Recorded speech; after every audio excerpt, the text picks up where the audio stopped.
kita berjumpa semula dalam perjumpaan Ahad kita setiap pagi dan setiap pagi Ahad, dan kita akan melanjutkan semula bacaan kita dalam kitab Al-Muntaqa Imam Ibnu Jarud, dan kita masih berada dalam bab al-af'alul jaizah fis salat wa ghairiha, ya, perkara-perkara atau perbuatan-perbuatan yang dibenarkan di dalam salat dan di luar salat.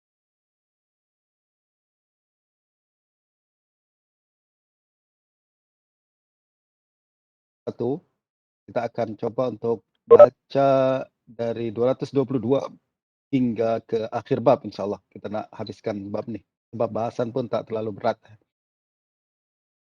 Qala al-Imam Abu Muhammad bin al-Jarud rahimahullahu wa nafa'ana bi'ulumihi, haddatsana Ali ibn al-Khashram qala haddatsana Ibnu Uyainah 'an az-Zuhri 'an Abil Ahwas. Sorry, 221 kita baca, ya. Okey. Qala haddatsana Abdullah bin Hashim qala haddatsana Yahya يعني ابن سعيد عن هشام قال حدثني يحيى بن أبي كثير عن أبي سلمة قال حدثني معيقيب رضي الله عنه أنه قال قيل للنبي صلى الله عليه وسلم في المسح في المسجد قال إن كنت فاعلا فواحدة. قال حدثنا علي بن خشرم قال حدثنا ابن عيينة عن الزهري عن أبي الأحوص عن أبي ذر رضي الله عنه عن النبي صلى الله عليه وسلم أنه قال إذا قام أحدكم إلى الصلاة فلا يمسح الحصى. إذا قام أحدكم إلى الصلاة فلا يمسح الحصى فإن الرحمة تواجهه. قال حدثنا أحمد بن سعيد الدارمي قال حدثنا عبد الله بن بكير قال حدثنا هشام عن ابن سيرين عن أبي هريرة رضي الله عنه أنه قال نهى رسول الله صلى الله عليه وسلم عن الاختصار في الصلاة.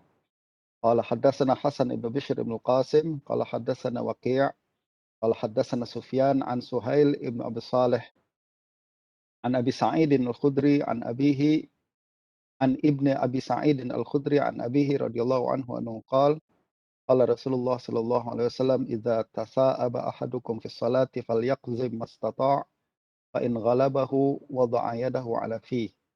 قال حدثنا محمود بن آدم قال حدثنا الفضل يعني ابن موسى عن هشام ابن عروة عن أبيه عن عائشة رضي الله عنها أنها قالت قال رسول الله صلى الله عليه وسلم إذا أحدث أحدكم في الصلاة فلينصرف وليأخذ بأنفه.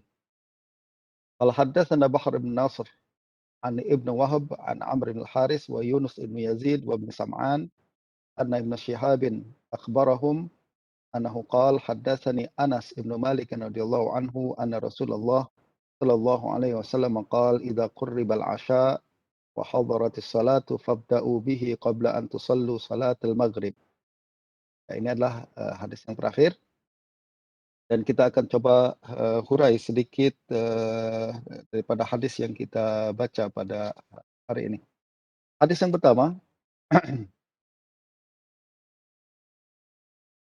pertama, daripada Imam Ibnu Jarud menyebutkan hadatsana Abdullah ibnu Hashim. Abdullah bin Hashim kita dah lalui beberapa kali. Beliau adalah Ar-Razakani, imam thiqah, dan pada hadis ini beliau mengatakan hadatsana Yahya yakni Ibn Sa'id, yakni Yahya bin Sa'id Al-Qattan, Imam Al-Basrah, Imam Basrah, Imam Jarh wa Ta'dil yang sangat besar.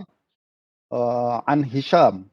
Hisham di sini adalah Hisham bin Hassan Ad-Dastuwai, ya, juga imam thiqah di Basrah. Kalau haddatsani Yahya ibn Abi Katsir, dia ada Imam Yahya bin Abi Katsir Al-Yamami, juga hafiz thiqah. An Abi Salamah, adalah Abu Salamah bin Abdurrahman bin Auf. Dia perawi yang uh, uh, taklah mencapai darjat thiqah sangat, akan tapi saduq, cukup cukup hafalan dia cukup okey, dan tak sampai ke darjat yang tinggi, tak sampai darjat ke syarat Bukhari, akan tapi diterima oleh Imam Muslim. Dia mengatakan haddatsani Mu'aikib. Mu'aikib adalah seorang sahabat Nabi radhiyallahu anhu, annahu qala qila lin Nabi sallallahu alaihi wasallam fil mashi fil masjid. Ada seorang bertanya kepada Nabi SAW berkenaan dengan masah di masjid. Masah ini yang menjadi soalan kita, apa yang dimaksud dengan masah di masjid? Mengusap di masjid. Mengusap di masjid. Masjid di sini adalah tempat sujud, bukan tempat sholat, tapi tempat sujud ya.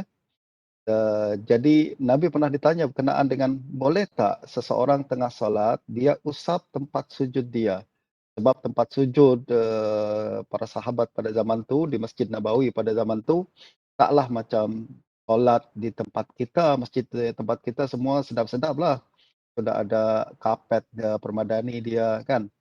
Dan kalaupun tak pakai kapet, kita ada sejadah. Kalaupun tak pakai sejadah, kita ada lantai yang okey, yang bersih, yang rata, yang tak mengganggu apa namanya, dahi kita. Ah, sekejap ya. Mas Khairi, apa, earpiece ana dah belum dicas lah, lupa. Sering dipakai. Fitri.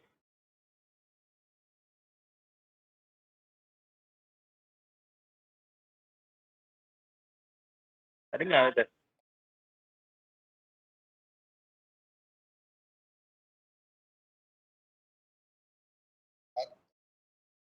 Tadi nggak ada.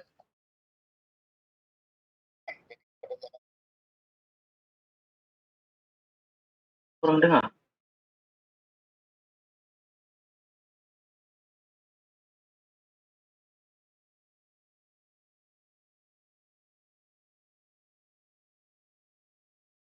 Kurang dengar itu.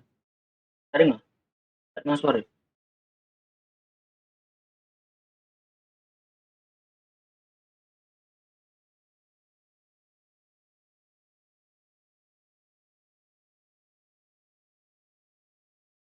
Dengar nggak? Nah, tadi dia suara dia jauh gitu. Iya, tadi nggak? Tadi nggak ada. Tadi nggak.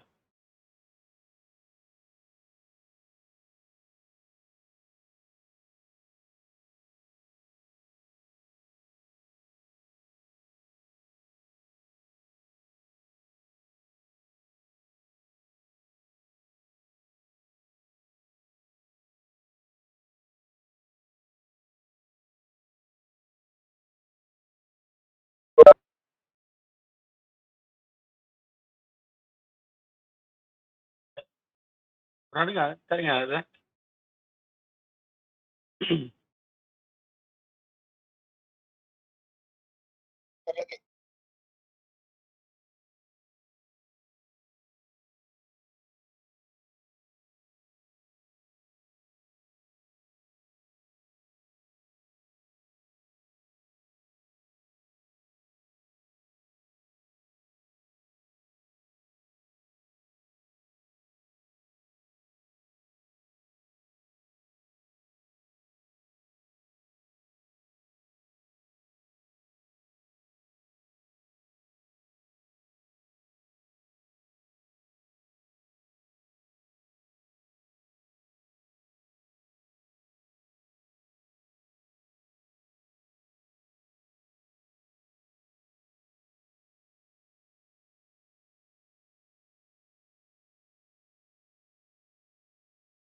Nggak ada.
Testing, dengar tak? Testing, dengar. Okey sikit. Okey. Nanya dengar.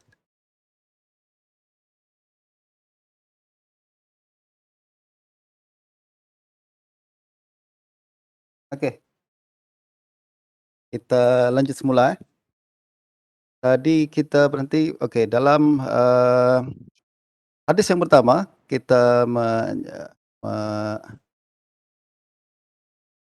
jadi pada dalam hadis ni, hadis Mu'aikib radhiyallahu anhu, Nabi tanya berkenaan dengan fil masjid, mengusap tempat sujud, maksudnya adalah untuk meratakan lantai tersebut agar kalau kita letak dahi rasa macam selesa, ya. Jadi mungkin ada batu, kerikil dan lain sebagainya. Maka itu yang coba ditanya kepada Nabi SAW, boleh ke tak boleh? Apa jawapan Nabi SAW? In kunta fa'ilan fawahidah. Kalau engkau nak buat juga, maknanya cukup satu kali saja. Ini menunjukkan bahawa secara umumnya perbuatan itu tidak dibenarkan. Betul tak? Secara umumnya perbuatan tersebut tidak dibenarkan. Akan tapi kalau nak buat juga bolehlah. Tapi jangan banyak-banyak, cukup satu kali saja. Hadis yang kedua juga berkaitan dengan perkara tersebut, iaitu haddatsana Ali ibn Khashram, qala haddatsana Ibnu Uyainah an Az-Zuhri an Abil Ahwas an Abi Dzar radhiyallahu anhu anin Nabi sallallahu alaihi wasallam. Sanad hadis ni semua thiqah melainkan Abul Ahwas. Abul Ahwas tidak dikenali siapa dia dan tiada yang meriwayatkan daripada dia melainkan Imam Az-Zuhri. Jadi Imam Zuhri saja yang meriwayatkan daripada Abul Ahwas. Dan soalannya adalah apakah periwayatan Zuhri mengangkat atau membuat dia dikenal keluar daripada penilaian majhul ataukah tidak?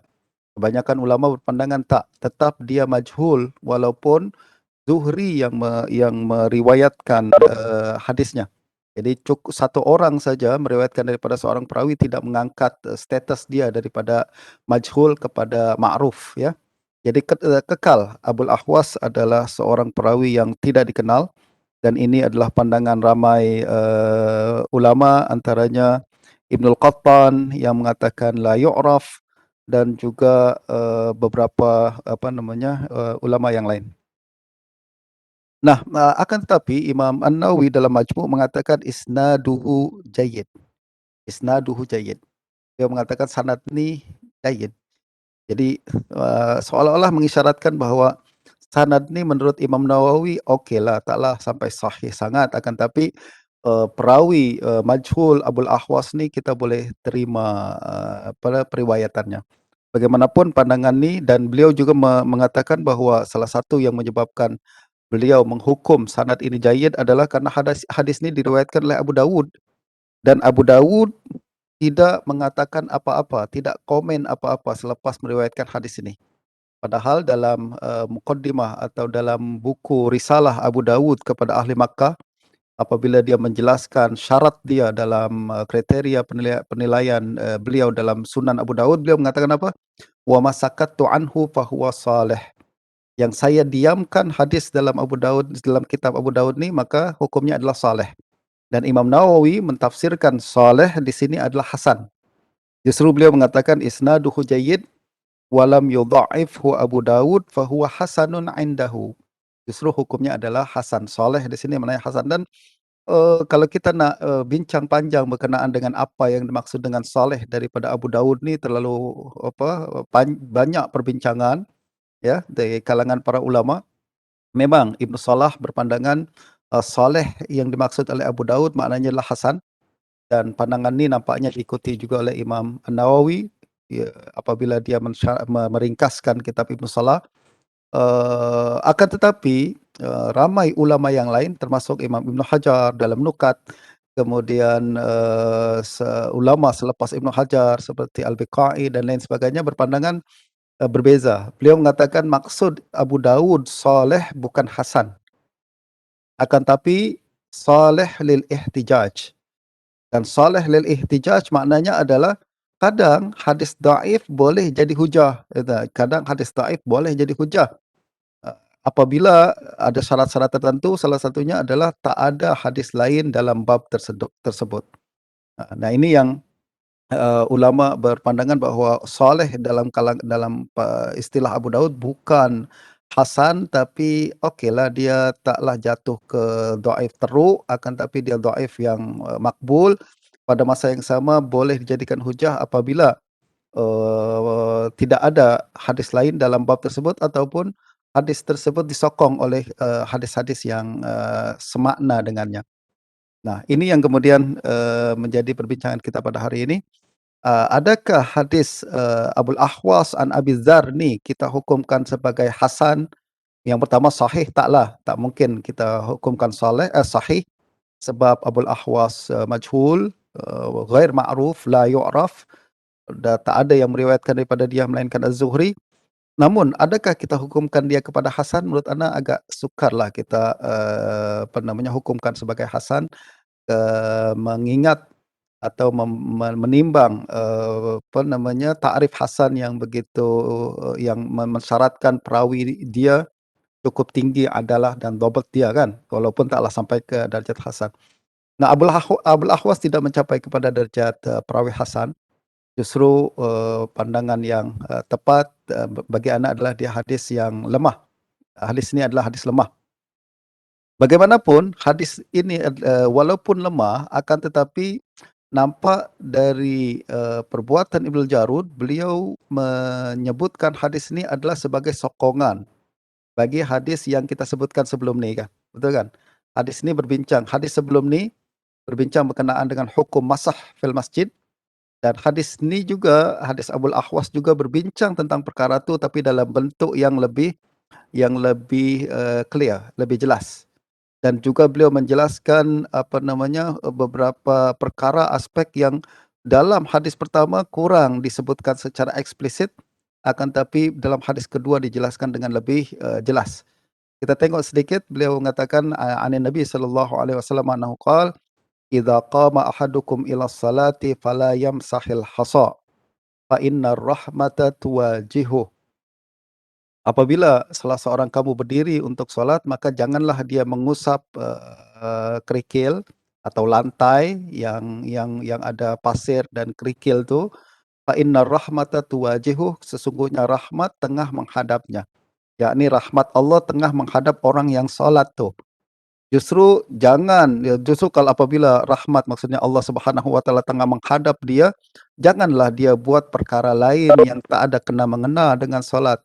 Janganlah dia buat gerak sana gerak sini. Jadi yang dilarang dalam hadis ni adalah perbuatan tersebut menafikan khusyuk, betul tak? Perbuatan tersebut menafikan khusyuk dan tidak bersesuaian dengan sikap orang yang tengah menghadap Allah Subhanahu wa taala. Justru hadis ni masih berkaitan dengan hadis pertama, dan kita boleh nampak walaupun hadis ni lemah tapi dia ada fungsi tertentu. Ini yang menarik perhatian anda ya, bahawa penggunaan hadis-hadis lemah di dalam Muntaqa Ibnu Jarud ni ada fungsi sendiri. Walaupun dia lemah, Ibnu Jarud tahu bahawa dia lemah, akan tetapi hadis lemah tu ada fungsi dan peranan tertentu. Ini penting untuk para pelajar hadis yang menurut anda aware berkenaan dengan perkara ni. Apa dia? Hadis lemah ada di dalam kitab-kitab hadis mu'tabar. Hadis lemah ada dalam kitab-kitab hadis mu'tabar. Hatta hadis lemah kita boleh kata ada dalam Sahih Bukhari dan Muslim. Akan tetapi fungsi dia adalah akan tetapi hadis tersebut memiliki fungsi-fungsi tertentu. Jadi yang pertama kita boleh nampak bahawa tidak semua hadis lemah ni kita buang begitu saja, atau tidak semua, atau istilah yang sering kita gunakan, yang sering kita dengar, hadis lemah tidak boleh dijadikan hujah dalam hukum. Ya betul. Perkara ni tidak mutlak macam tu. Itu adalah kaedah umum. Dan selalu masalah kita dalam perbahasan hadis dan juga dalam perbahasan mustalah dan fiqh, kita tidak membezakan antara kaedah ni umum ke atau kaedah ini mutlak ataupun muqayyad. Jadi apabila kita mengatakan hadis lemah tidak boleh jadikan hukum, ada setengah orang yang memahami kaedah ini adalah kaedah mutlak begitu saja. Maknanya hadis lemah tidak diamalkan dalam hukum sama sekali. Which is pandangan tu tidak selari dengan realiti di lapangan. Realiti di lapangan, kita mendapati banyak hadis lemah dalam perbincangan hukum. Dalam perbincangan hukum. Dan bahkan kita akan jumpa hadis lemah dalam kitab-kitab sunan yang memang ditulis untuk perbincangan hukum.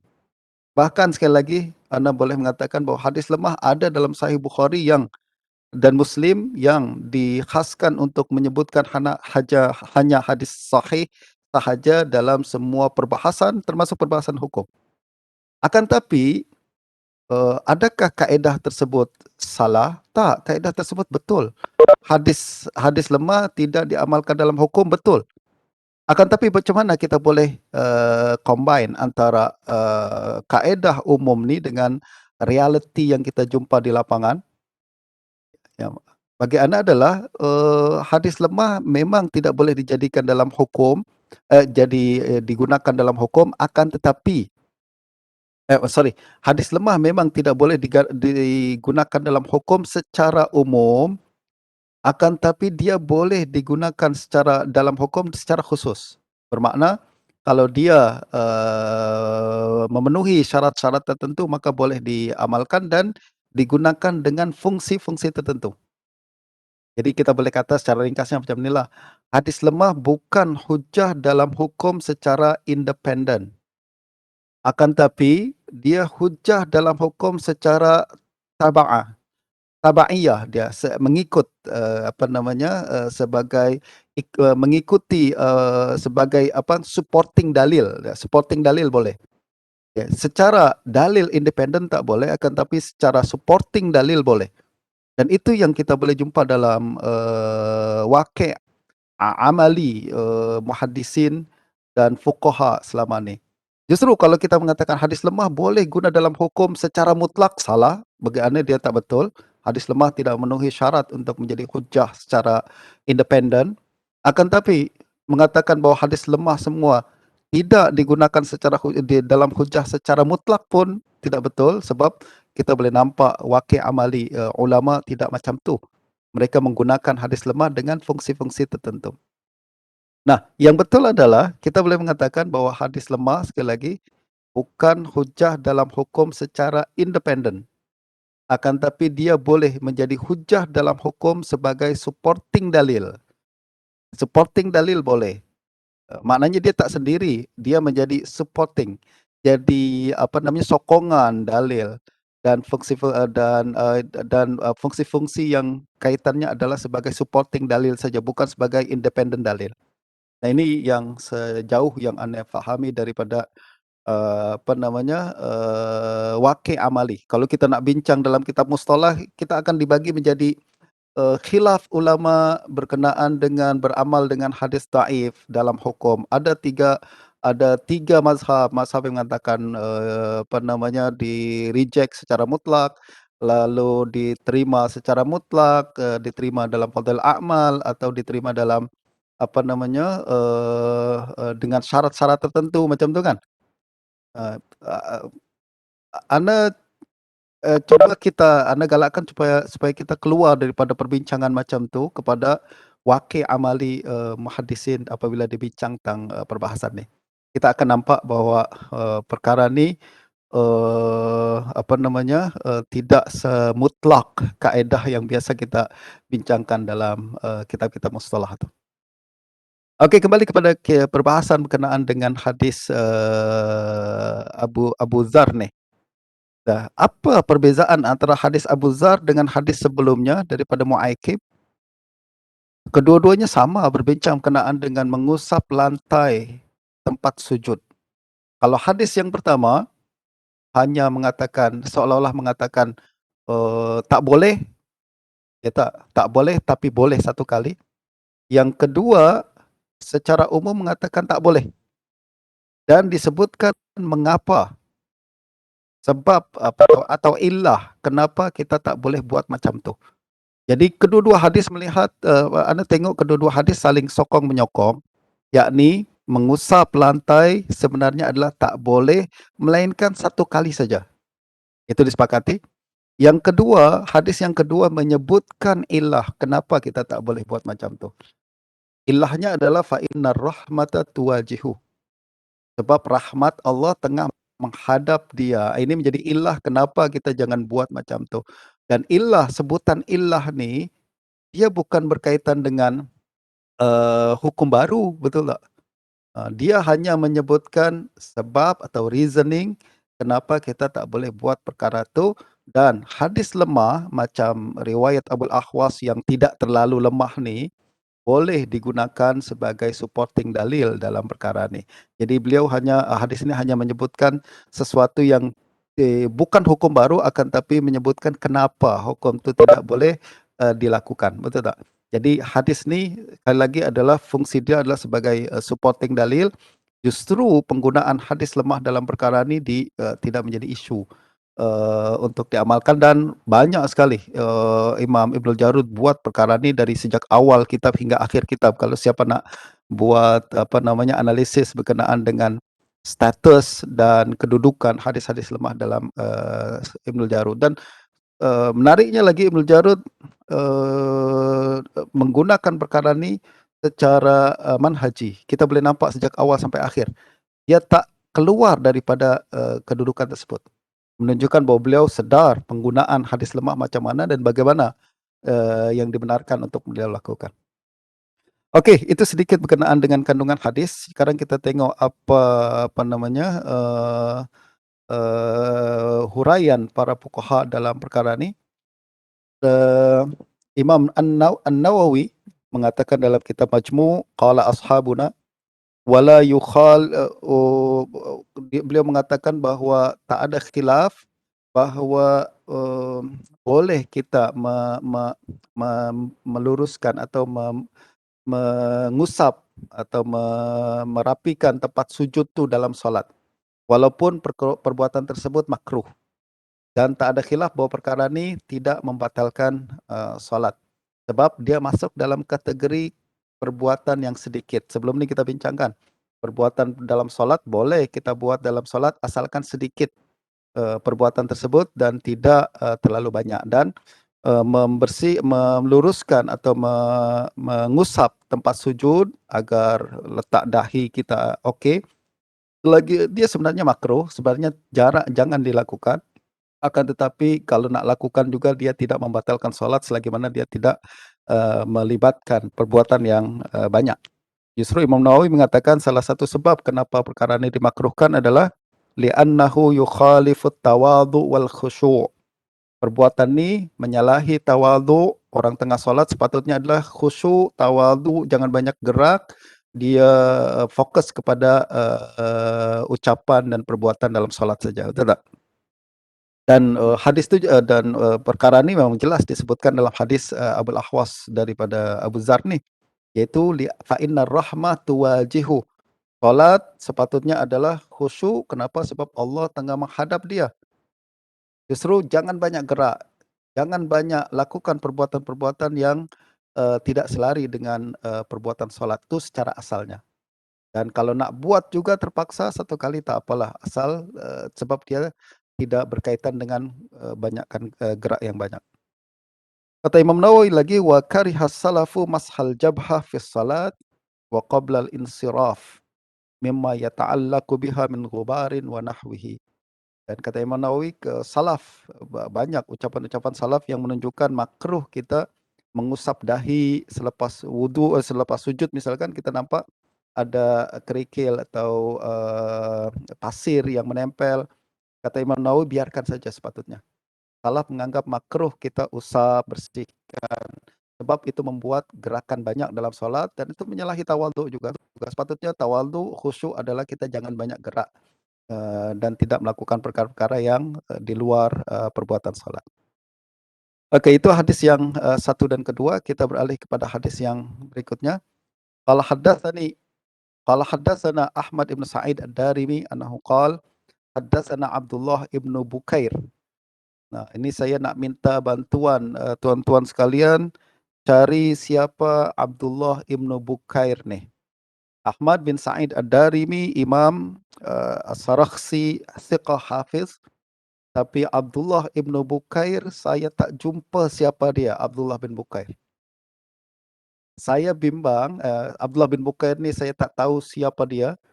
Dan ini adalah satu perkara yang tidak mengherankan Ustaz Nizam ya, sebab saya pun manusia, kadang tak tahu juga perkara-perkara. Akan tapi Abdullah bin Bukair ni membuat saya pening. Siapa Abdullah bin Bukair ni? Dan saya bimbang berlaku tashif dalam kitab Muntaqa Ibnul Jarud. Saya kumpul riwayat berkenaan dengan hadis ni dari pelbagai kitab yang lain, tak ada satu pun perawi daripada Hisham, yang dalam hadis ni kan dia mengatakan haddatsana Hisham, iaitu Hisham bin Hasan Al-Qardusi. Tak ada satu pun yang bernama Abdullah bin Bukair. Ada satu pun yang ada bernama Abdullah bin Bukair, yang ada adalah Abdullah ibn Numair.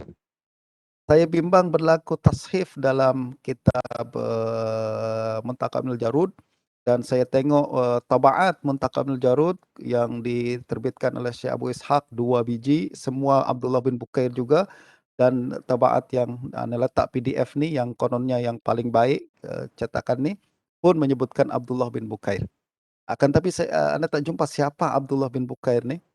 Justru perlu dicek lagi dengan lakukan takhrij yang sempurna mungkin. Kita tengok siapa yang riwayatkan hadis ni daripada jalur yang lain.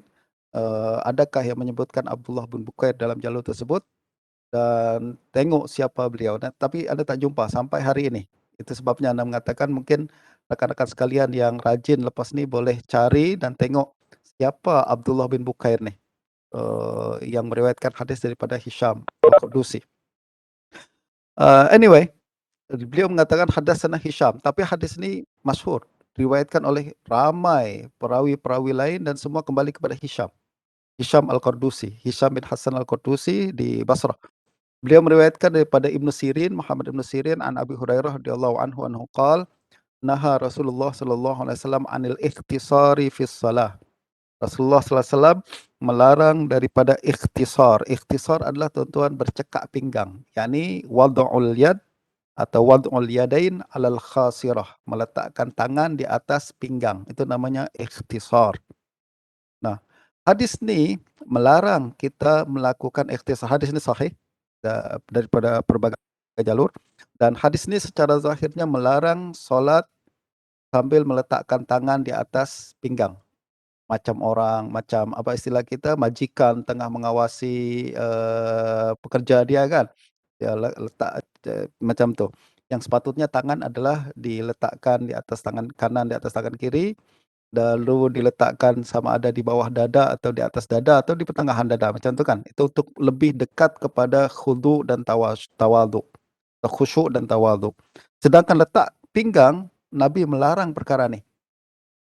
Dan larangan Nabi secara zahirnya haram, betul tak? Larangan Nabi secara zahirnya haram, dan itu adalah pandangan Zahiriyah. Mereka mengatakan haram meletakkan atau haram melakukan ikhtisar di dalam salat. Akan tapi jumhur ulama selain Zahiriyah berpandangan hukumnya taklah sampai kepada haram, akan tapi makruh. Kenapa larangan ni tak sampai kepada haram padahal larangan Nabi secara mutlak adalah bermakna haram? Sebab perkara ni tidak disebutkan dalam pelbagai hadis-hadis yang secara jelas menetapkan perkara-perkara yang membatalkan solat. Macam hadis musi solatahu kan sebelum ni. Orang yang solat yang Nabi suruh untuk ulang semula solatnya, Nabi tak sebutkan perkara tu. Maknanya larangan ni hanya berkaitan dengan adab. Larangan ni berkaitan dengan perkara yang bersifat makruh saja, tidak bersifat haram.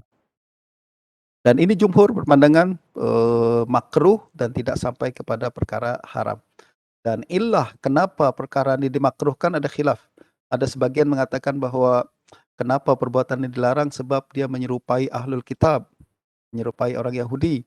Ada lagi mengatakan perbuatan ini menyalahi khusyuk sebab menunjukkan takabur dan lain sebagainya dan menyalahi keadaan yang sepatutnya tunduk dan rendah di hadapan Allah Subhanahu wa taala. Justru dia tidak berkaitan dengan perkara besar yang dapat merusak salat, ini berkaitan dengan adab saja. Dan ini hanya membawa kepada hukum makruh. Hadis yang berikutnya, haddatsana Hasan ibn Bishr ibn al-Qasim, qala haddatsana Waqi', qala haddatsana Sufyan. Sufyan di sini adalah Sufyan Ats-Tsauri, an Suhail ibn Abi Saleh, an Ibni Abi Sa'id Al-Khudri an abihi. Jadi ini hadis ini kembali kepada Abu Sa'id Al-Khudri radhiyallahu anhu. Beliau mengatakan qala Rasulullah sallallahu alaihi wasallam, "Idza tasa'aba ahadukum fis salati falyaqzim mastata'." Apabila salah seorang kamu menguap di dalam salat, maka tahanlah semampunya.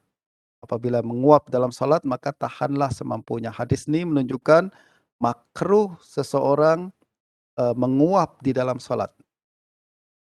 Apa sebab dia makruh? Pertama, hadis ini memerintahkan untuk tahan, betul tak?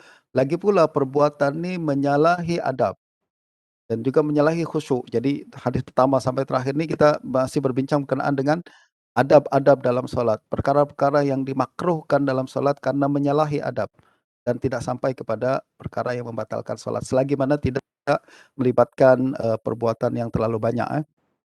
Jadi hadis ini menyuruh kita untuk menahan menguap di dalam salat, sebab menguap perkara yang melanggar adab, yang tak cantik untuk dilihat, menyalahi khusyuk dan khudhu'. Lagipun kalau sampai kepada ucapan ha misalkan, menguap sampai keluar suara, setengah ulama mengatakan boleh membatalkan salat. Dia boleh membatalkan salat sebab sudah keluar macam ucapan manusia kan, dan itu lagipun perbuatan tersebut di dalam salat dan di luar salat adalah perkara yang buruk sekali. Dalam hadis yang lain Nabi mengatakan syaitan tertawa apabila seorang menguap sampai bersuara macam tu. Nah, di luar salat pun dimakruhkan, di dalam salat lagi pula dimakruhkan. Fa in ghalabahu wada'a yadahu ala fihi. Jika dia tak boleh tahan juga menguap, maka sila dia letakkan tangan di atas mulutnya. Jadi letakkan tangan di atas mulut, ini menunjukkan bahawa boleh kita di dalam solat menutup mulut. Ini menjadi isu sebab ada beberapa hadis menunjukkan dari riwayat Imam Tirmizi, kita dimakruhkan atau dilarang untuk menutup mulut ketika solat kan. Dan pernah menjadi isu juga, apa hukum menutup pakai mask di dalam solat, terutamanya dalam pandemik COVID-19 pada hari ini. Ada orang yang bawakan itu tak boleh itu dalam solat, boleh membatalkan solat. Ada lagi mengatakan hanya makruh saja dan hadis ni menunjukkan boleh sebab Nabi mengatakan fa in ghalabahu wada'a yadahu fi. Jika dia tak boleh tahan juga untuk menguap, sila menguap akan tapi tutup dengan dengan tangan di mulut, menunjukkan boleh menutup menutup mulut di dalam salat apabila ada hajat. Betul tak? Apabila ada hajat, iaitu hajat nak tutup mulut ketika menguap. Nah, tentu saja kalau kita kias dalam permasalahan ini dengan pemakaian mask, betul, maka pada pemakaian pelitup muka, maka dibenarkan pakai pelitup muka karena memang ada hajat. Dan hajat menutup muka dalam solat pada hari ini lebih besar daripada hajat orang yang ingin menutup muka karena karena menguap. Sekejap ya.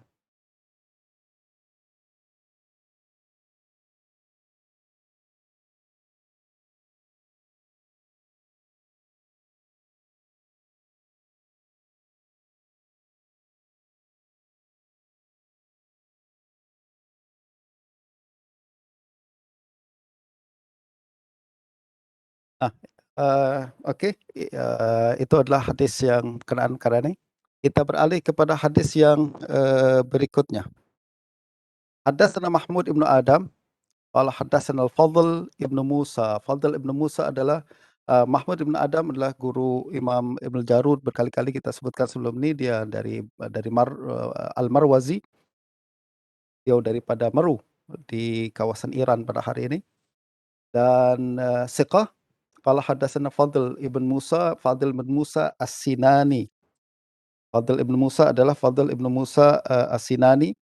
Beliau thiqah, sabat, bahkan ada yang mengatakan bahwa beliau lebih sabat daripada Abdullah ibn Mubarak yang seangkatan dengan dia. Imam Abdullah bin Mubarak hafiz, thiqah, imam.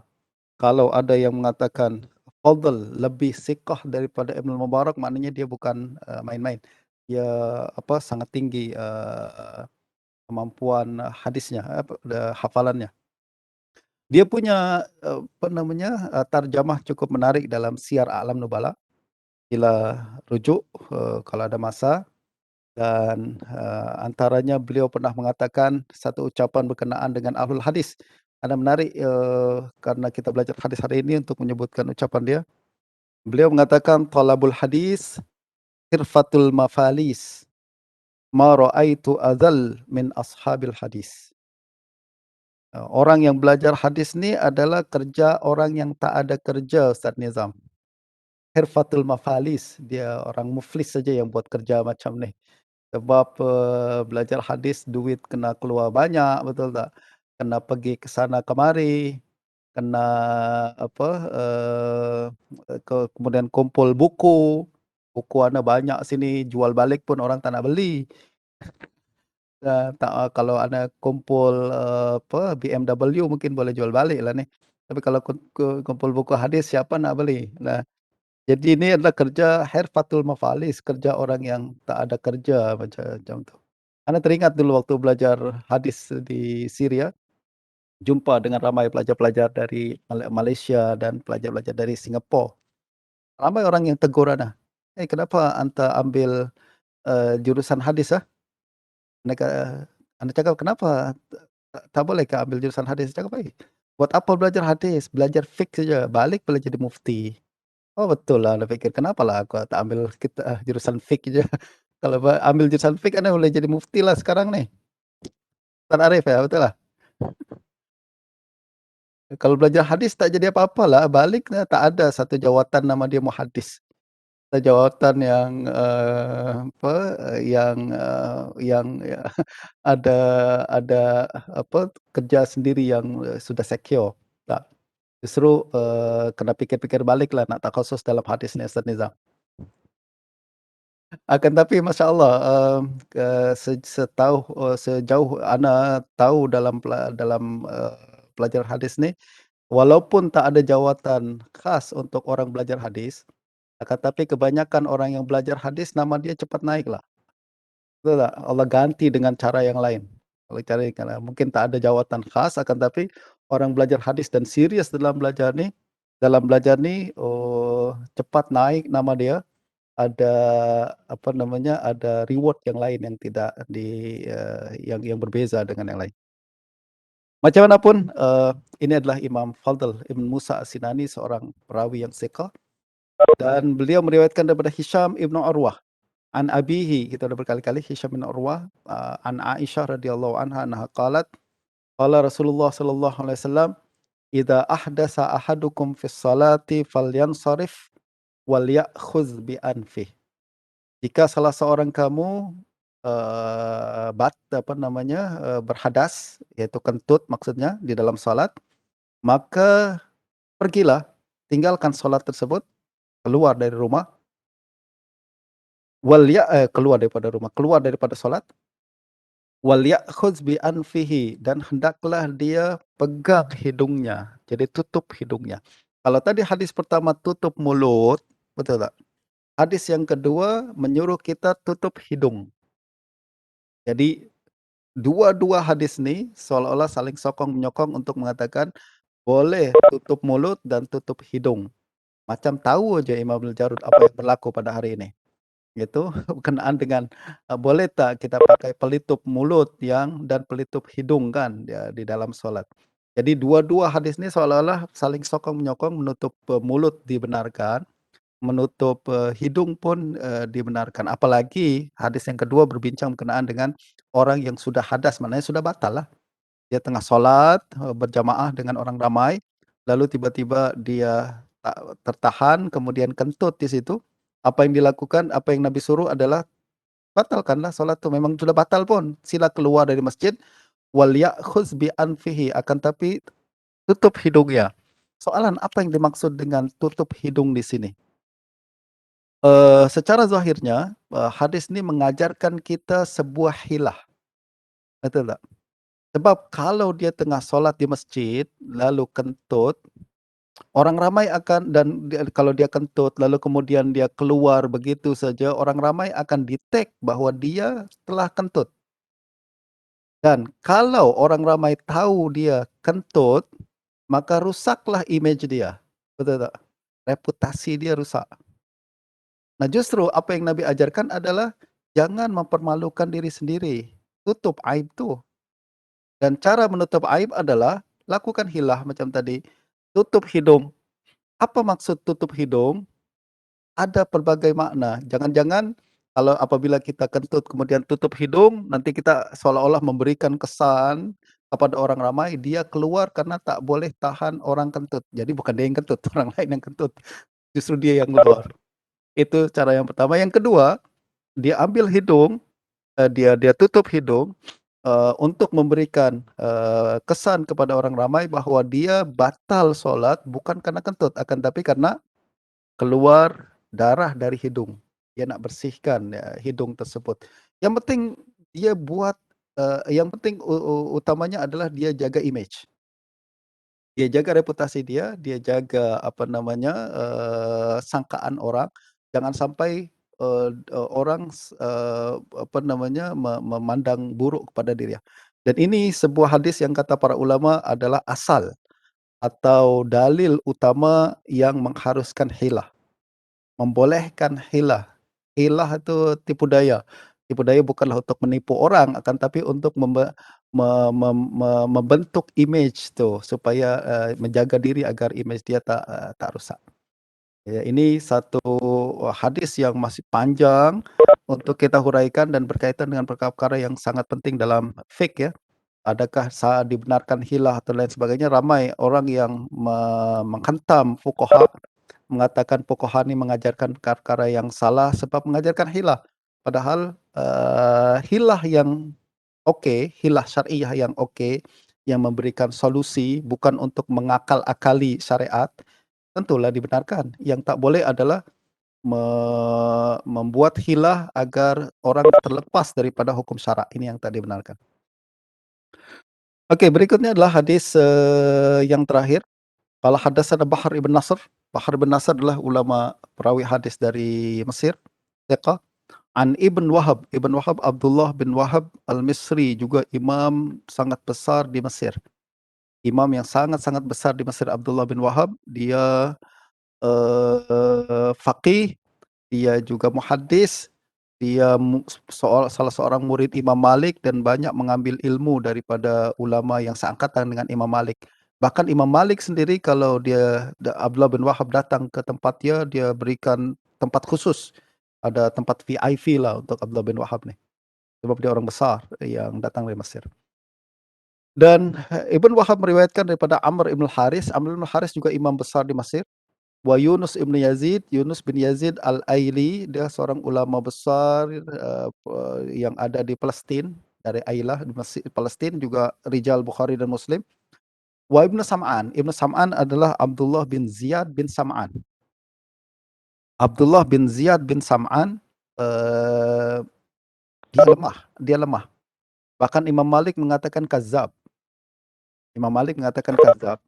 Dan 3 orang nih, yaitu Amr bin Haris, Yunus bin Yazid, Ibn Sam'an, meriwayatkan daripada Ibnu Syihab Az-Zuhri. So, lemahnya Ibn Sam'an tak menjadi isu dalam periwayatan dalam sanad hadis ni. Kenapa? Sebab riwayat beliau makrun. Makrun maknanya adalah riwayat beliau bersamaan dengan riwayat perawi-perawi yang thiqah macam Amr bin Haris dan Yunus bin Yazid. Amr bin Haris sendiri pun dah thiqah sangat. Yunus bin Yazid termasuk tabaqah pertama murid Zuhri, sangat thiqah. Lalu Ibn Sam'an, dia ada, tak ada jadi isu, ya tak? Jadi hadis ini tetap, hadis yang, apa namanya, sahih. Anna Ibn Syihab akhbarahum qala haddatsani Anas ibnu Malik radhiyallahu anhu anna Rasulullah sallallahu alaihi wasallam qala, "Idza qurribal 'asha wa hadaratis salatu fabda'u bihi qabla an tusallu salatal maghrib." Kata Nabi sallallahu alaihi wasallam, apabila 'asya, hidangan makan, telah, terhidang, telah siap, lalu datang waktu salat, wa hadaratis shalah, fabda'u bihi, mulakanlah dengan makanan tuh, sebelum kita melakukan salat maghrib. Jadi maghrib datang bersamaan dengan, 'asya pun dah siap, bau pun sudah sangat, sedap, justru kata Nabi, dahulukan makan, baru salat maghrib. Ada beberapa hukum yang kita keluarkan daripada hadis ini, banyak ya. Salah satunya adalah salat maghrib maknanya cukup panjang. Masa salat maghrib cukup panjang. Sebab setengah mazhab, termasuk mazhab Syafi'i, mengatakan salat maghrib ini ringkas sangat. Azan, lalu wudu, lalu kemudian salat 5 rakaat, dah habis waktu tuh. Ini adalah satu pandangan dalam mazhab kan. Nah, akan tapi hadis ini seolah-olah menunjukkan salat maghrib panjang. Awak boleh makan dulu, lepas tu wudu, lepas tu solat, masih boleh lagi, masih boleh catch up lagi solat, maghrib. Itu yang, pertama, menunjukkan bahwa solat maghrib tidaklah sesempit yang disangka oleh setengah kalangan, tapi dia cukup panjang. Yang berikutnya adalah, galakan untuk kita melakukan makan dulu ketika datang waktu solat nih, adakah berkaitan dengan salat yang waktu dia masih panjang ataupun waktu dia sudah, ringkas pun, sudah hampir habis pun kita disuruh untuk makan dulu juga? Atau kita maksud istilah kita, adakah ini berlaku di awal waktu sahaja ataupun berlaku di akhir waktu juga? Misalkan waktu sudah hampir habis salat, kemudian kita nak salat, makanan terhidang. Salat dulu ke makan dulu? Kalau kita salat dulu waktu habis, betul tak? Kalau kita salat dulu, adakah dibenarkan atau apa? Kata Imam Nawawi dalam kitab Syarah Sahih Muslim, pertama, orang yang makan ketika hidangan telah siap, orang yang, hidangan telah siap lalu waktu salat datang, memang disunatkan untuk makan dulu. Sebab, tujuannya adalah agar kita concentrate nanti tengah salat. Ada orang kata macam ni, solat lebih baik kita makan sambil pikirkan salat, daripada kita salat sambil pikirkan makan. Betul kan Ustaz Nizam? Jadi bagus kita salat, makan sambil pikir salat daripada kita salat pikirkan makan. Jadi dahulukan makan. Sunat untuk dahulukan makan. Sekiranya seseorang salat juga, dahulukan salat, akhirkan makan, macam mana hukumnya? Hukumnya makruh. Dan dia tidak sampai kepada haram. Kecuali sekali lagi mazhab Zahiri lah yang mengatakan mungkin, ini melanggar perintah Nabi, justru boleh dihukumkan haram. Lalu kemudian,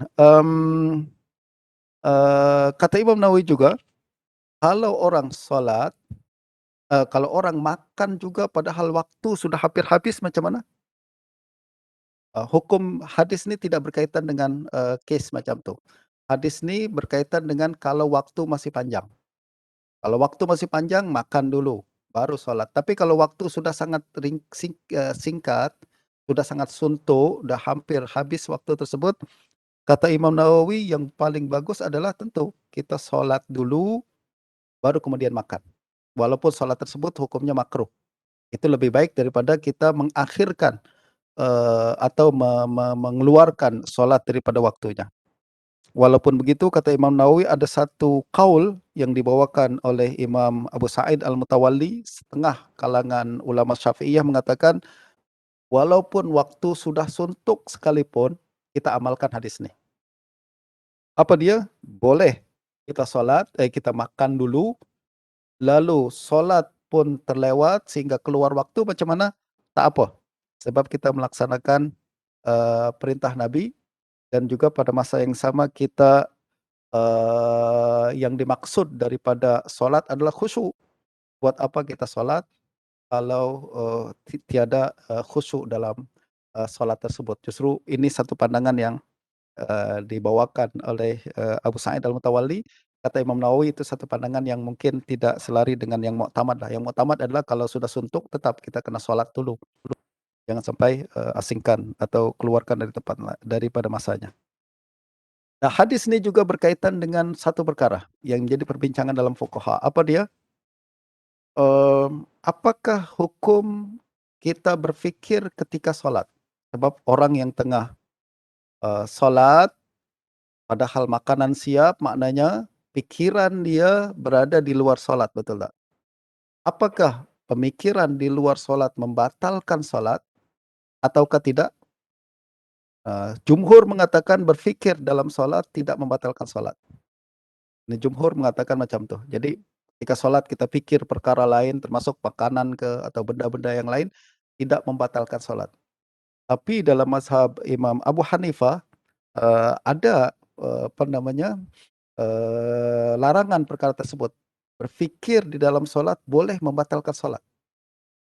Itu sebabnya dalam mazhab Hanafi, apabila seseorang lupa kali pertama, boleh membatalkan sholat kan. Jadi misalkan kita sholat, asar, lalu kemudian lupa, di tengah sholat kita lupa, ini rakaat keberapa? 2 ke 3, 3 ke 4, terus batal sholat. Kalau mazhab Syafi'i tak batal, dia pilih yang paling, apa namanya, yang paling selamatkan, yang paling ihtiyat, yaitu 2 atau 3, maknanya 2 lah. Akan tapi mazhab Hanafi terus batal, sholat tersebut, dia kena ulang semula sholat nih. Akan tapi kalau ulang semula sholat, ragu-ragu lagi tengah sholat, ini 2 ke atau 3 tak batal, yang pertama saja batal. Jadi maksudnya adalah, ragu-ragu pada sholat yang pertama, membatalkan sholat, sebab dia sudah berfikir panjang tentang perkara yang lain, sedangkan ragu-ragu pada kali yang kedua tidak membatalkan sholat, kenapa? Sebab kalau kita batalkan sholat sampai bila-bila dia sholatnya batal. Sekarang batal, ulang semula, lupa lagi, batal lagi. Justru yang kedua dikira, apa namanya, tidak membatalkan sholat, yang pertama saja yang membatalkan sholat. Dan ini yang kemudian menjadi perbincangan ulama, akan tapi jumhur sekali lagi kebanyakan selain mazhab Hanafi, berpandangan fikr, al-fikru fi shalah tidak membatalkan salat walaupun hukumnya makruh. Sebab dia telah, menyalahi perkara basic dalam salat yaitu kewajiban untuk khusyuk dan, hadir, hati di dalam salat tersebut. Oke, itu saja tuan-tuan, rakan-rakan asatidz sekalian, kita sudah membaca, semua hadis. Dan insyaallah pada minggu hadapan kita akan masuk dalam bab yang baru ma jaa fi salat al-musafir insyaallah. Ada apa-apa tambahan? Silakan. Berkenaan dengan tadi yang takhris, ikhtisar fi shalah tu, 2 hari lepas saya buat takhris juga dan dapat kesimpulan yang sama macam doktor lah. Apa dia? Maknanya tak jumpa siapa dia Abdullah bin Bukair tu. Tak jumpa Tak jumpa, kalau tak tahu kalau sahabat-sahabat lain, saya buat takhris 2 hari lepas lah berkenaan dengan hadis tu. Maknanya orang sehebat Ustaz Nizam pun tak jumpa, tak ada yang jumpa lah. Mungkin kena belik balik tu, bukan makhtutak dia kot. Boleh jadi takhris juga. Iya. Mungkin, siapa yang punya akses ke maktut ni coba boleh tengok. Tapi peliknya adalah dari semua tabaat yang ana ada, semua sama Abdullah bin Bukair. Nah, mungkin boleh kita cari lagi, ini belum konklusif lagi, bahasan kita ya. Jadi, ana pun tengah kumpul lagi riwayat dan sanad-sanad yang lain, mungkin boleh menunjukkan siapa itu Abdullah bin Bukair. Ataukah betul berlaku tashif dalam, periwayatan, dalam, kitab tu. Walaupun kitab ni sudah dicetak berkali-kali, tetap ana tak jumpa. Mungkin ana mengharap ini cetakan yang ana display di sini adalah cetakan yang terakhir dan katanya terbaik, yang kata Syekh Hatim, Al-Auni, antara kitab, tabaah, Muntaqah yang paling baik. Ana berharap pergi jumpa sini ada komen daripada muhakkik, tak ada juga. Ini yang, apa namanya, sama ada masalah ni mungkin bukan masalah, kita saja yang buat masalah, atau, ada masalah tapi orang tak perasan. Okey, lagi?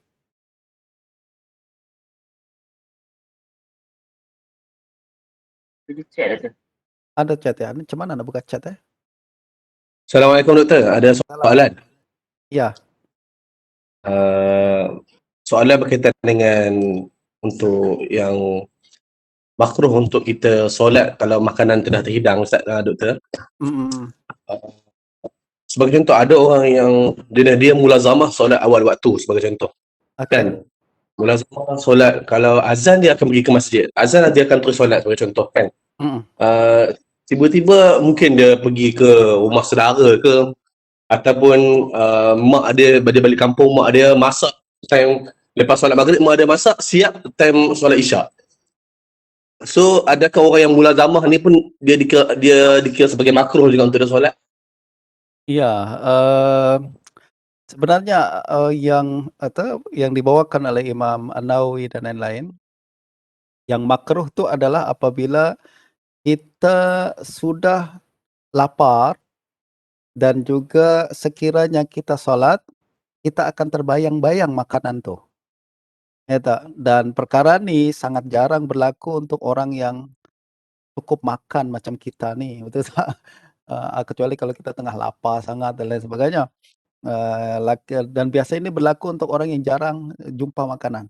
Justru apabila dia tengah lapar, tengah nak sangat makan makanan tu, kemudian makanan tu dah terhidang, lalu waktu solat datang, tentulah dia kena makan dulu. Kenapa? Sebab kalau dia solat juga, solat dia confirm tak konsentrate. Sebab dia membayangkan makanan tu, jangan-jangan aku tengah rukuk ni nanti kucing makan ke, jangan-jangan orang ambil ke, jangan-jangan nanti, sejuklah dan lain sebagainya kan. Jadi itu yang membuat, konsentrasi kita dalam solat, terganggu. Adapun orang yang solat, dalam keadaan tidak terganggu sama sekali, misalkan dia pun taklah terlalu lapar sangat, ataupun makanan itu terjaga, ataupun, dan perkara-perkara lain yang berkaitan yang tidak mengganggu konsentrasi dia dalam solat, maka dia tidak termasuk dalam perkara, makruh. Jadi hadis ni kita kena fahami bukan secara lafaz literalnya saja, akan tapi kita fahami illah dia, ya tak? Ini salah satu bentuk pendekatan yang, selalu diamalkan oleh fuqaha, iaitu kita nak tengok kenapa dia menjadi makruh, apa illah dia. Kalau illah tu ada, maka hukum ada. Kalau illah tu tak ada, maka hukum tak ada. Betul tak? Ya, justru apabila berkaitan dengan, perkara ni dia bukan setakat berkaitan dengan solat saja. Imam Nawawi sebutkan perkara ni juga berkaitan dengan hadas. Orang yang nak kencing, nak buang air besar misalkan, lalu datang waktu solat. Adakah dia solat dulu baru buang air kecil, ataupun dia buang air kecil dulu baru solat? Kalau buang air kecil tu dah tak boleh tahan sangat, kalau kita solat juga kita maki-maki imam, bilalah imam ni habis solat dia baca surah panjang pula aku nak kencing. Ini kena maki di dalam solat. Ustaz Izul sering kena maki Ustaz Izul Nah, sebab, orang yang macam ni, salah sendirilah, kenapa engkau solat? Pergilah sana tandas dulu, betul tak? Tandas dulu, selesaikan urusan, baru kemudian solat dengan hati yang tenang. Nah, ini yang digalakkan. Jadi, pentingnya kita untuk memahami illah dalam sebuah hadis tu, dan apa sebab dia, lalu kita apply illah tersebut untuk mendapatkan hukum-hukum yang, sesuai dan munasabah bagi, perkara ni. Wallahu a'lam. Assalamualaikum doktor. Ya, salah. Berkenaan dengan hadis makan tadi kan. Jadi maknanya illah tu untuk mengelak daripada orang yang sembahyang tu terganggu khusyuk dia. Jadi seandainya kalau contoh maghrib tu kan, drama TV pukul 7. So dia nak tengok drama dulu kemudian baru dia sembahyang. Kenapa penting sangat ke ceramah? Kalau dia tak dengar ceramah, dia tak boleh khusyuk dalam solat ke? Bukan ceramah, drama. Drama. Ini, Anda rasa, dia tidak berkaitan dengan, perkara yang, natural, ya macam tak? Dia bukan berkaitan dengan perkara yang apa maknanya, yang bersifat, hak asasi manusia. Iya, memanglah anda tak nafikan ada orang tengok, kalau tak tengok drama ni aku tak tahu apa berikutnya nih. Lalu, solat aku tak khusyuk, tapi itu bukan perkara yang bersifat basic asasi manusia seperti makan, pergi toilet, betul tak? Atau minum dan lain sebagainya. Ini adalah perkara yang bersifat kalau boleh kita sebut sebagai tahsiniyat, bahkan bukan tahsiniyat pun, betul tak? Ini hanya hawa nafsu saja Ustaz Izul. Nanti ada orang buat, kalau kita benarkan, "Okey, awak tengok drama dulu, baru solat." Lebih baik awak solat lebih baik awak tengok drama sambil fikir solat daripada, awak, solat sambil fikir drama. Janganlah kita cakap macam tu, drama bukan perkara asasiat, betul tak? Dan, kalau kita beri hukum macam tu, maknanya kita menggalakkan orang untuk tengok TV. Menggalakkan orang untuk mentakhir solat untuk perkara yang tidak berkaitan dengan perkara-perkara yang basic. Nah ini yang tidak dibenarkan. Kalau makan basic-lah, kalau tak makan dia ada kesan besar di dalam kesihatan dan lain sebagainya. Begitu juga tahan kencing, tahan buang air besar, ada kesan dalam kesehatan. Tapi tak hadir tak hadir tengok drama, taklah mati sangatlah, betul tak? Dan kita pun tak galakkan perkara tersebut untuk dibuat. Lagi pula kita tak nak galakkan TV untuk siar drama pada waktu solat. Sekiranya kita benarkan, okey tengok drama dulu waktu solat, maknanya kita galakkan, stesen TV untuk buat, rancangan-rancangan yang dapat mengganggu orang solat, di waktu solat, betul tak? Sepatutnya kita, cari cara yang lain, iaitu kita cadangkan kepada, stesen TV untuk tidak menayangkan, cerita-cerita yang menarik budak, misalkan kartun ketika solat berlaku. Kadang kita susah nak suruh anak kita nak solat, kenapa? Kan ada kartun Mbak, habis dulu kita pun nak cakap apa lagi kan.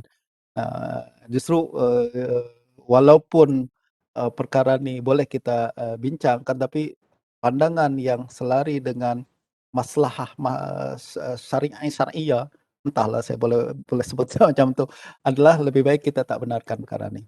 Sebab dia akan membawa kepada implikasi yang, panjang, ya kan. Ada soalan dari Ustaz Zul. Berkenaan hadis 222, benarkah Imam Zuhri seorang mudallis seperti disebutkan dalam Mutaakhirin seperti Ibnu Hajar dan Ala'i? Apa pandangan saya? Pandangan saya adalah, Ibnu Hajar sendiri sebut bahwa Imam Az-Zuhri, mudallis yang bukan mudallis teruk. Dia sebab dia bagi, mudallisin menjadi 5 tabaqah kan. 5 atau 6 tabaqah. Yang paling pertama adalah, orang yang sangat jarang mentadlis.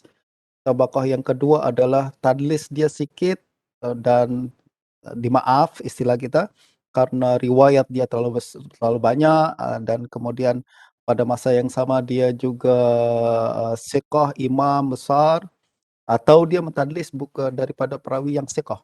Anda rasa tengok, apa namanya, Zuhri masuk dalam kategori pertama. Anda rasa dia masuk dalam kategori yang dimaaf tadlisnya. Dia bukanlah mentadlis terlalu teruk banyak sehingga kita mempertikaikan periwayatan dia, tak. Dia tadlis sekali dua saja dan itu tidak menjejaskan, apa namanya, periwayatan dia secara am. Ada lagi soalan? Assalamualaikum Doktor. Salam ya. Nak tanya berkaitan dengan penggunaan hadis dhaif dalam hadis hukum ni. Pertama saya nak tanya, betul ke hadis dhaif ni kita ataupun para ulama nilai berdasarkan sanad dan lafaz. Adapun dalam isu mentahsinkan hadis tu melihat kepada makna, sama ada muwafaqah dengan zahir Quran, muwafaqah dengan fatwa sahabi. Jadi pada asalnya dia dhaif dari sudut sanad dan lafaz, tetapi dia jadi hasan kerana muwafaqah dengan pertimbangan-pertimbangan yang lain. Yang tu soalan pertama. Soalan yang kedua, Doktor, macam mana pula bagi mutaakhirin yang membezakan, membahagikan hadis dalam Tirmizi, dalam Abi Dawud, sahih kemudian dhaif? Takkah perbuatan tu maksudnya menghilangkan tujuan para ulama hadis dalam penyusunan kitab sunan? Ya, anda mulakan dengan yang kedua dulu Ustaz Arif ya. Ya, tidak dinafikan bahwa perbuatan membagi sahih dan dhaif kutub sunan, kesan dan implikasinya sangat besar. Dia menunjukkan bahwa, seolah-olah, eee hadis itu hanya ada satu pendekatan saja, yaitu black and white, sahih dhaif. Sedangkan, reality ulama apabila dia menggunakan hadis dhaif tidak, black and white macam tu, ya tak? Dia tidak, dikotomi antara sahih dan dhaif sahaja. Akan tapi dhaif, ada tempat-tempat tertentu boleh ada fungsinya, ada kegunaannya masing-masing dan itu yang membuat, ramai orang mengkritik, Syekh Albani dalam perkara ni. Dan sebelum Syekh Albani anda tak jumpa ada orang buat macam tu kan. Entahlah, mungkin ada yang lain tahu, akan tapi sebelum Syekh Albani tak ada, orang yang buat, taksim, sahih dhaif untuk kitab sunan. Dan antara orang yang mengkritik Syekh Albani adalah daripada kalangan, a'immah salafiyah juga. Syekh Bakar, Abu Zaid mengkritik perkara tu, Syekh Hamad Al-Ansari mengkritik perkara tu. Sebab mereka tahu bahawa dikotomi ini adalah dikotomi black and white yang terlalu rigid. Ya, rigid dan dia tidak selari dengan realiti amal ahlul hadis sendiri. Ya.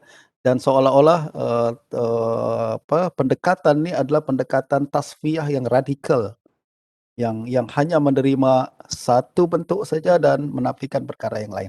Which dulu itu adalah satu trend, ya. Apabila Syekh Albani buat macam ni adalah tidak nafikan adalah satu trend besar dalam perkembangan ilmu hadis pada zaman tu. Ana ingat dalam 70-an, 80-an tu trend yang sangat besar, iaitu gerakan untuk tasfiyah, pemurnian sunan, kemudian hanya menerima sahih saja, bukan hanya dalam hadis, dalam pelbagai aspek yang lain termasuk sirah, dan sampai hari ini kita melihat usaha untuk tasfiyah atau pemurnian sirah masih terus berjalan. Walaupun, ada isu besar dalam manhaj, dan pendekatan yang diamalkan. Dan terbukti semakin hari semakin kita mendalami ilmu hadis ni, kita boleh nampak bahawa pendekatan al-hadis bukan black and white. Bukan sahih dhaif, tak. Bahkan semakin banyak kitab hadis yang kita tahqiq dan kita keluarkan pada hari ini, pendekatan ulama bukan sahih dhaif. Banyak lagi anwa' ulumul hadis yang berkaitan. Ya, contoh, Mu'jam At-Tabarani, Awsat dia dan Saghir dia. Dia bukanlah pendekatan sahih dhaif. Akan tapi pendekatan yang berkaitan dengan, karakteristik sanad yang begitu indah yang hanya dipahami oleh al-hadis saja. Nah, ini yang banyaklah khalal manhaji yang kita boleh jumpa dan anda rasa pendekatan taksim antara sahih dhaif macam tu memang tidak boleh diterima dan tidak selari bahkan dengan tradisi al-hadis dari zaman ke zaman. Berkenaan dengan, soalan yang pertama, iaitu, penggunaan hadis dhaif ya Ustaz Arif ya. Anda lupa apa maksud Ustaz Arif? Betul ke maksudnya penilaian Lafaz dan makna tu, okey. Penilaian, dari segi makna, dan tahsin tu dari segi makna tu. Anda tak tengok macam tu. Ya, orang tengok macam ni, anda perasanlah, ramai orang yang berbincang berkenaan dengan tarqiyah atau kita bincang berkenaan dengan menaik taraf hadis atau tarqiyah, mengangkat hadis dhaif kepada darjat yang lebih tinggi sama ada hasan atau dhaif, adalah kerana makna dia disokong oleh makna-makna yang lain. Anda tak tengok macam tu. Anda melihat bahawa, tarqiyah tak ada jalan lain melainkan hanya mutaba'ah sanad sahaja. Ada sokongan sanad, hadis dhaif boleh terangkat kepada hasan atau bahkan boleh terangkat kepada sahih. Jadi, dalam tarqiyah kita hanya terima fakta sanad. You boleh bawakan kepada ana sanad-sanad yang mutaba'ah bagi sanad dhaif ni atau menjadi syahid bagi dhaif ni, anda boleh hasankan hadis tu. Tapi aspek-aspek lain tidak boleh mengangkat hadis tu menjadi hasan. Contoh, hadis ni dhaif memang tapi disokong oleh zahir ayat Al-Quran. Tak, dia terangkat kepada hasan. Anda tak jumpa ucapan al-hadis yang mengatakan hadis ni hasan karena kandungan maknanya disokong oleh ayat Al-Quran. Atau hadis ni hasan karena kandungan maknanya disokong oleh hadis lain. Atau hadis ni hasan karena kandungan maknanya disokong oleh ijma' atau fatwa salaf misalkan. Anda tak jumpa ada hadis mengatakan hasan macam tu. Memang ada, tapi bukan istilah hasan, tapi terangkat kepada ihtijaj. Ini yang disebutkan oleh Imam Syafi'i dalam Ar-Risalah apabila berbincang tentang mursal. Dalam mursal, Imam Syafi'i mengatakan mursal tidak hujah menurut kami, melainkan apabila mursal ini disokong oleh hadis musnad atau disokong oleh mursal yang lain, disokong oleh ijma' ahlul ilm atau disokong oleh fatwa salaf misalkan. Dia kata hasan ke? Tak ada tak kata hasan pun. Dia bincang berkenaan bukan mengangkat hadis lemah ni jadi hasan, bukan. Dia mengatakan bahawa hadis ni boleh jadi hujah. So, kita kena bezakan antara ihtijaj dengan tahsin. Ini orang jarang buat dan anda masih banyak tengok kitab-kitab yang berbincang tentang hadis dhaif dan tarqiyah hadis dhaif, tak bezakan antara ihtijaj dengan tashih. Mereka tak bezakan antara ihtijaj dengan tashih. Mereka ingat sokongan-sokongan yang disebutkan tu boleh mengangkat kepada hasan, mengangkat kepada sahih. Bahkan bukan cuma sokongan ayat Al-Quran, ijma' tak. Sokongan mimpi pun boleh menjadi kepada hasan. Betul tak Ustaz Nizam? Sokongan tajribah. Betul tak? Tajribah. Hadis ni dhaif akan tapi mujarrab. Telah dibuktikan secara tajribah bahawa kandungan dia betul. Boleh disebut hasan ke? Anda cakap tak boleh hasan. You nak ihtijaj, bolehlah. Tapi itu pendekatan fuqaha, bukan muhadisin. Muhadisin fokus kepada hadis ni naik kepada hasan sahih ke tak. Akan tapi hadis ni boleh diamalkan atau tak, itu fuqaha. Betul tak? Ini kena bezakan. Dan setengah kita mustalah bahkan mengatakan apa? Hadis dhaif ni kalau terbukti secara saintifik bahawa amalan dia, bahawa kandungan dia betul, maka terangkat kepada hasan. Anda kita mengarut sungguh. Ini adalah pendekatan-pendekatan yang bukan amal muhaddisin. Inilah pendekatan sama ada fuqaha yang dia memperhatikan lafaz dan makna, kesesuaian dia dengan dalil-dalil yang lain. Dan anda tak salahkan pendekatan itu betul. Tapi jangan guna istilah muhaddisin yang kita anggap hadis ni terangkat kepada hasan atau kepada sahih. Kita boleh kata hadis ni boleh diamalkan lah. Boleh. Hadis ni boleh jadi hujah lah. Tapi jangan sebut dia hasan.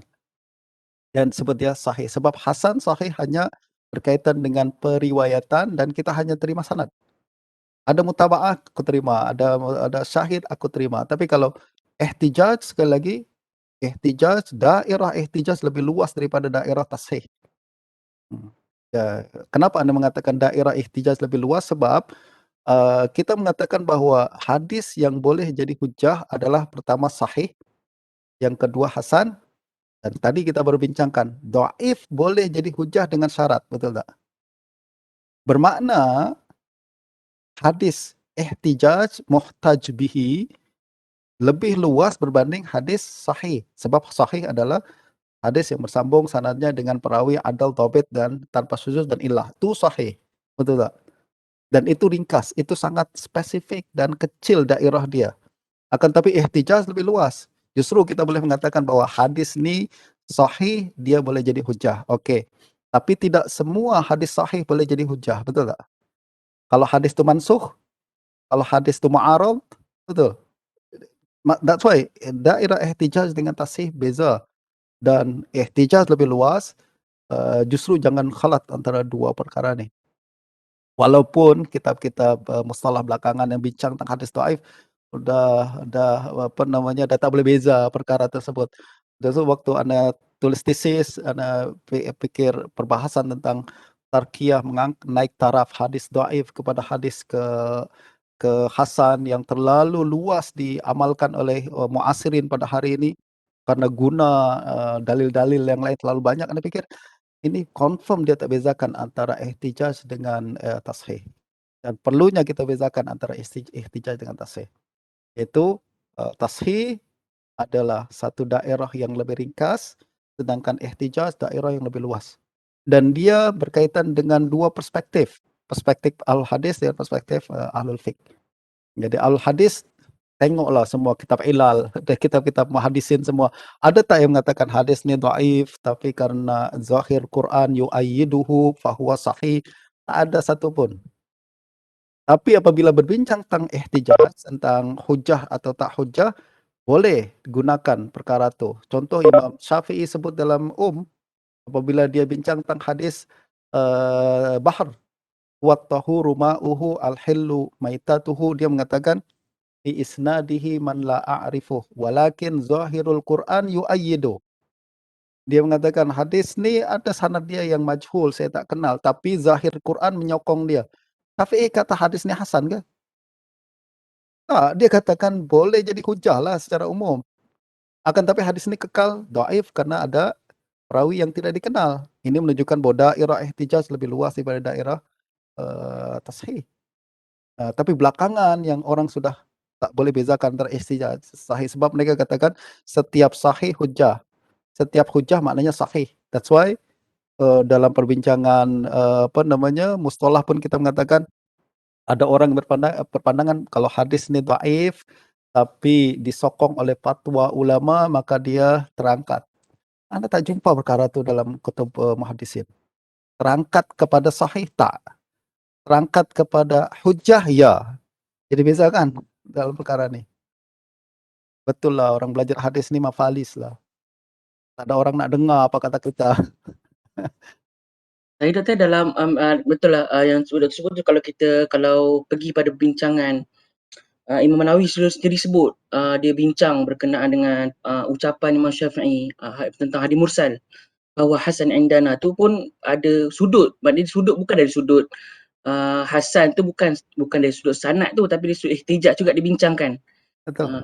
Itu juga rasa perlu juga untuk kita lihatlah, kalau sebab berkenaan dengan isu muwafaqah dan ni menjadi satu benda yang agak meluas sehingga bila kita sebut bahawa kuat riwayatnya hanya dengan riwayat saja, so jadi macam benda asing pula. Betul. Itulah pentingnya orang baca tesis ana kan, Ustaz Nizam. Anda bincang perkara itu dalam bab ke-4 kalau tak salah. Dan rasanya kita dalam rasanya kena mungkin pengajaran atau tidak, bukan maksud saya sebut mungkin pembelajaran pengajaran ulum hadis kat Malaysia ni mungkin kita kena melangkah lebih satu tapak, iaitu bukan hanya bergantung kepada apa yang disebut dalam kitab mustalah, tapi kena dengan praktikal tu. Saya nampak buku-buku mustalah ni dia lebih ringkasan kepada apa yang telah dibuat oleh para ulama sebelum tu kan. Dia macam talkhis lah, kita macam formula lah dan diringkaskan, dan rasa perlu pada praktikal supaya kita boleh faham mustalah, sebab dia mungkin itu lack ataupun kekurangan lah dalam pembelajaran ulum hadis kita lah tentang Malaysia.